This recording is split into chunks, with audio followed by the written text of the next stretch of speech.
आज Vyasnagar municipality 10 number ward रे door to door campaign करूछु एवं जो भाव में स्थानीय जनसाधारण उत्साह भल पाइबा आशीर्वाद मिलूँ मु चिरकृतज्ञ। निश्चित भाव में ये गोरी माँ माटी संग्राम गोरी स्वाभिमानी भोटर मान संग्राम समस्त सामिल होती समस्त मनर गोरी गोटे स्वतस्फूर्त भाव में समर्थन मिलूँ। निश्चित भाव में ये भल पाइबा पाथेय कर आगामी दिन में भारतीय जनता पार्टी गोरी निर्वाचन मंडल में विपुल विजय सहित आम विजय लाभ करूँ मोर आशा और विश्वास।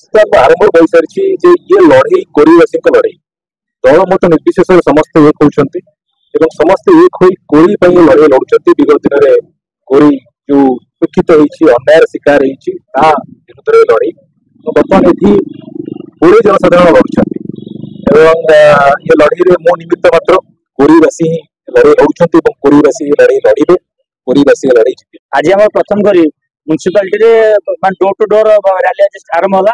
आपर 26 वार्ड सब आड़े प्रतिदिन रैली हम तो साधारण सचेतन भोटर अच्छा सब बर्तमान मोदी अंडर करंट चलती बर्तमान बीजेपी नुआ ये वन साइड बीजेपी लीड नब कष तो निश्चित हम तथापि आकाश भाई जन स्वच्छ भल प्रार्थी लोक सपोर्ट अच्छा मोदी बर्तमान हवा अच्छी कोरी भोटर बीजेपी भोट देवे आम विपुल संख्यार विजय हूँ।